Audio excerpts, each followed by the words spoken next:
नमस्कार दोस्तों, study point में आपका स्वागत है। आज हम विश्व के प्रमुख बायोम क्षेत्र पढ़ेंगे जो कि एग्ज़ाम की दृष्टि से बहुत महत्वपूर्ण है और इससे रिलेटेड कोई ना कोई एग्ज़ाम में एक दो क्वेश्चन ज़रूर आते हैं। तो चलिए हम इनको पढ़ते हैं।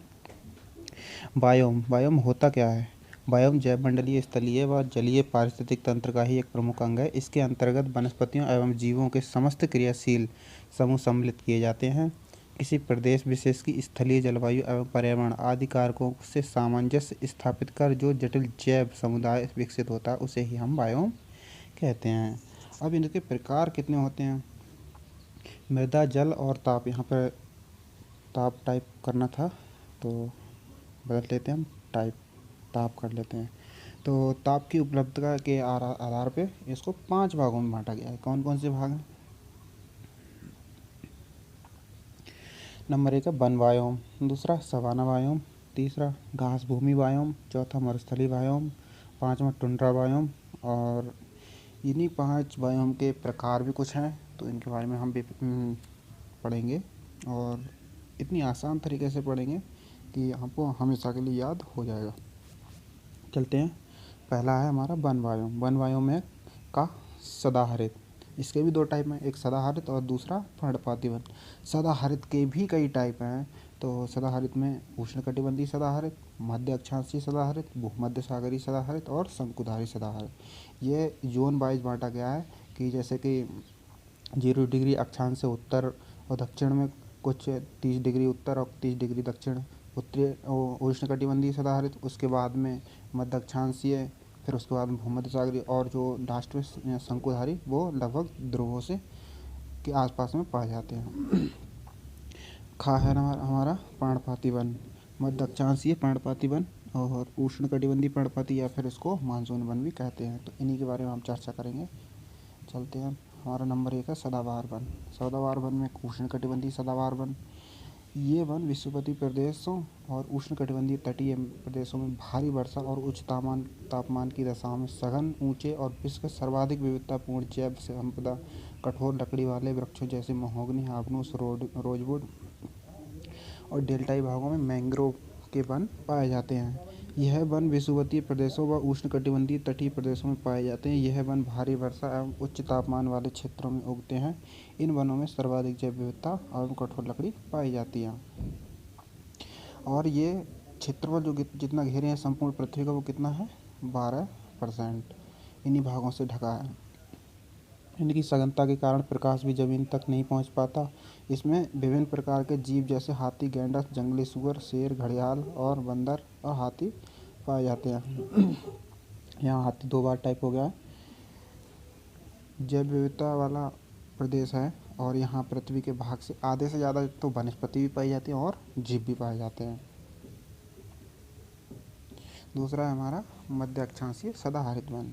ये उपोष्ण प्रदेशों में महाद्वीपों के पूर्वी तटीय भागों के वर्षा वन है। यहाँ पर प्राय एक ही जाति वाले वृक्ष की प्रधानता होती है, चौड़ी पत्ती वाले और कठोर लकड़ी वाले, जैसे कि ओक, लॉरेल, मैग्नोलिया, यूकेलिप्टस आदि। यहाँ के प्रमुख वन हैं दक्षिणी चीन, जापान और दक्षिणी पूर्वी संयुक्त राज्य अमेरिका, ब्राज़ील आदि इसके प्रमुख क्षेत्र भी हैं। और गा नंबर हमारा भूमध्य सागरीय वन। मध्य अक्षांशों में महाद्वीपों के पश्चिम सीमांत पर शीतकालीन वर्षा प्रदेशों में यह वन पाए जाते हैं। यहाँ के प्रमुख वृक्ष जैतून, चेस्टनट, पाइन हैं। इस बायोम में अग्नि से नष्ट न होने वाले पौधे और सूखे में रहने योग्य जंतु पाए जाते हैं। यहाँ रंग बिरंगे पक्षियों की अधिकता है और ग्रीष्मकाल में जलवायु से बचाव के लिए विभिन्न प्रकार के वृक्षों ने स्वयं को अनुकूलित कर लिया है। यानी यहाँ के जो वन हैं वो इस प्रकार के हैं कि जलवायु के अनुरूप ही ये अपने आप को ढाल लेते हैं। भूमध्य सागरीय प्रदेश साइट्रस, यानी कि यहाँ साइट्रस और खट्टे फलों के लिए प्रसिद्ध है। किसके लिए? खट्टे फलों के लिए। अगला है शंकुधारी वन। उत्तरी ध्रुवीय क्षेत्रों के चारों ओर एशिया, यूरोप और उत्तरी अमेरिका महाद्वीप में अन्य भागों में उच्च अक्षांशों तथा ऊंचे पर्वतों पर पाए जाने वाले ये मुलायम लकड़ी के वन होते हैं, जैसे कि चीड़, देवदार, फर, स्प्रूस आदि। शंकुधारी वन विश्व के वनों के अंतर्गत सर्वाधिक विस्तार रखते हैं टैगर प्रदेशों में, जैसे लोमड़ी, मिंक, समूर, साइबेरियन क्रंक। ये क्वेश्चन में भी आता है। साइबेरियन क्रंक कहाँ पाया जाता है? तो शंकुधारी वन में। नेक्स्ट चलते हैं हम पर्णपाती वन। खा है हमारा मध्य अक्षांशीय पर्णपाती वन। यह शीतल जलवायु के तटीय प्रदेशों में पाए जाते हैं। उत्तर पूर्वी अमेरिका, दक्षिणी चिली आदि इन वन क्षेत्र की विस्तार हैं। इन वनों के प्रमुख वृक्ष जैसे ओक, वालनट, मैपल और चेस्टनट हैं। आगे चलते हैं। इनकी एक खास बात और होती है कि ये अपने साल में पत्ते गिरा देते हैं मौसम के अनुसार। तीसरा है इसका खा, उष्णकटिबंधीय पर्णपाती या फिर मानसूनी वन। एशिया के मानसूनी प्रदेशों, ब्राज़ील, मध्य अमेरिका, उत्तरी ऑस्ट्रेलिया में पाए जाने वाले इन वन क्षेत्रों में एक स्पष्ट शुष्क ऋतु होती है। इसके बाद वर्षा ऋतु होती है। और यहाँ के जो पेड़ हैं वो कौन कौन से हैं? सागौन, शीशम, साल, बांस आदि प्रमुख वृक्ष पाए जाते हैं। उष्णकटिबंधीय सदाहरित वन के बाद सर्वाधिक विविधता इन्हीं वनों में पाई जाती है। यानी हम कह सकते हैं कि जो उष्णकटिबंधीय भारत के जो वन पाए जाते हैं भारत में, वो उष्णकटिबंधीय पर्णपाती वन ही ज़्यादातर पाए जाते हैं।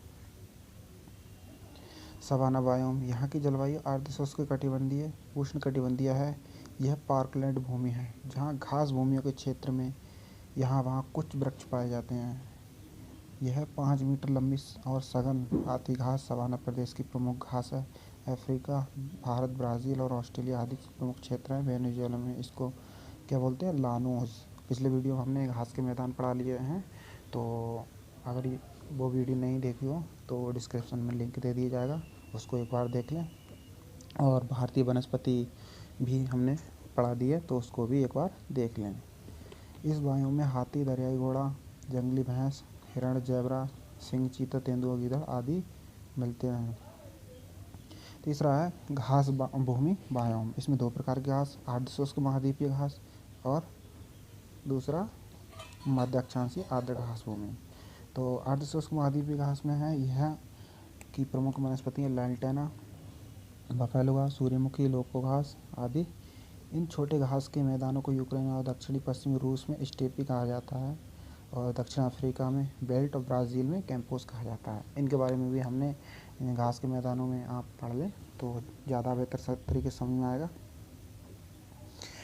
खा है इसका मध्य अक्षांशीय आर्द्र घास भूमि। यह उपोष्ण आर्द्र जलवायु प्रदेशों के ऊंचे एवं सघन घास के मैदान हैं। इन्हें उत्तरी अमेरिका में प्रेरी, दक्षिणी अमेरिका में पम्पास, ऑस्ट्रेलिया में डाउन्स, न्यूजीलैंड में कैंटरबरी और हंगरी में पुस्टाज कहते हैं। तो एक बार कृपया करके घास के मैदानों की वीडियो देख लें तो ये भी अच्छे से समझ में आएगा। चलते हैं चौथा, मरुस्थलीय वायु। यह महाद्वीपीय आंतरिक भाग है जिसमें बहुत कम और कभी कभी ही वर्षा होती है और आर्द्रता कम रहती है। यहाँ दिन बहुत गर्म और रातें बहुत ठंडी होती हैं। यहाँ वनस्पतियों का प्राय अभाव पाया जाता है। यहाँ छोटी मोटी ही झाड़ियाँ जैसी वनस्पति पाई जाती है, जैसे कि नागफनी, बबूल, खजूर, खेजड़ी आदि। यानी कि हम कह सकते हैं अगर क्वेश्चन में आ जाए तो कहाँ का रात ठंडी और दिन गर्म होता है, तो मरुस्थलीय प्रदेश, ये मरुस्थलीय वन का। आगे चलते हैं। ये हमारा लास्ट है टुंड्रा बायोम। 60 डिग्री उत्तरी अक्षांश से ऊपर के एशियाई, यूरोपीय और उत्तरी अमेरिका के भागों में वनस्पतियाँ अत्यंत विरल हैं। मात्र लाइकेन, एल्गी और जंगली झाड़ियाँ ही अल्प मात्रा में होती हैं, जिनका वर्धन काल ग्रीष्म ऋतु में केवल 3 महीने तक ही होता है। यहाँ पे रेंडियर, ये जो है रेंडियर पशु यहाँ का प्रमुख पशु है। ये कई बार एग्ज़ाम में भी आया। और यहाँ के जो निवासी हैं उनको बोलते हैं एस्किमो। क्या बोलते हैं?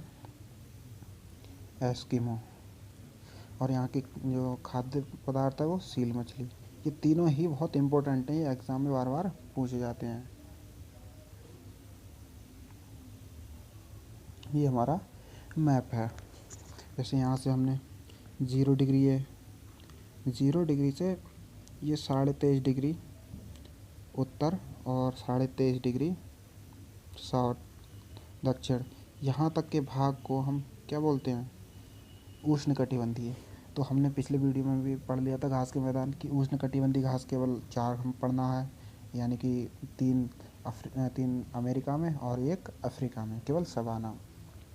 और बकाया जो प्रेरी है, प्रेरी यहाँ पर रहा, ये भी पोस्ट या पे शीतोष्ण घास का मैदान है।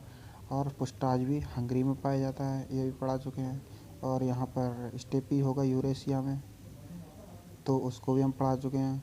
और यहाँ वेल्ड है दक्षिण अफ्रीका में, वो भी पढ़ा चुके हैं। डाउन्स, सबसे डाउन्स में ऑस्ट्रेलिया में, ये भी शीतोष्ण घास का मैदान है। और पंपास ये भी, यानी कि यहाँ से यहाँ ये जो मैं तीर के माध्यम से दर्शा रहा हूँ, तो यहाँ से इस 23.5 डिग्री नॉर्थ और 23.5 डिग्री साउथ के जो बीच के क्षेत्र है वो उष्णकटिबंधीय क्षेत्र में आता है। यहाँ का तापमान अधिक होता है और यहाँ पर वर्षा अधिक होती है। इसके बाद का जो क्षेत्र है वो उपोष्ण और शीतोष्ण घास का मैदान होता है। तो वीडियो पसंद आई हो तो चैनल को सब्सक्राइब करें, वीडियो को लाइक करें और बेल आइकन का बटन ज़रूर दबा दें। नमस्कार।